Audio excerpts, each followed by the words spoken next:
আমরা চায়ের দোকানে গিয়ে ফেসবুকে এসে এমবি কিনে নগ্ন টিকটক তারপরে ফেসবুকে স্ক্রল করে অনেক টাকা খরচ করতে পারি, কিন্তু যখন মসজিদের ইমাম সাহেব আমাদের বাসায় আসে, বাসায় এসে যখন বলে যে মসজিদের ইমাম সাহেবের বেতনের জন্য 50 টাকা দিতে হবে, তখন আমাদের মুখটা একদম কালো গুমরা হয়ে যায়।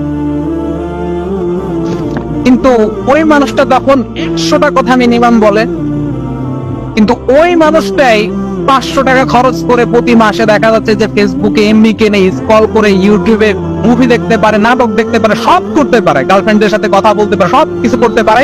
কিন্তু 50 টাকা যখন মসজিদের ইমাম সাহেবের জন্য চাওয়া হয়, মিনিমাম 100টা কথা শোনায়, 100টা কথা শোনে।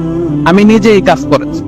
তো যেই জায়গায় আপনাকে যদি বলা হয়, আপনার সন্তানকে যদি বলা হয় যে আপনার সন্তানকে 3000 টাকা 4000 টাকা বেতন দেওয়া হবে, মসজিদের উচ্চ পদস্থ একজন ইমাম সাহেব তাকে বানানো হবে, তাকে অনেক বেশি সম্মান দেওয়া হবে, আপনার ছেলেকে বিসিএস ক্যাডার বানিয়ে দেওয়া হবে, আপনার ছেলেকে ডাক্তার বানিয়ে দেওয়া হবে, কিন্তু বেতন দেওয়া হবে অনলি 3000 টাকা, আপনার ছেলেকে আপনি বানাবেন বিসিএস ক্যাডার?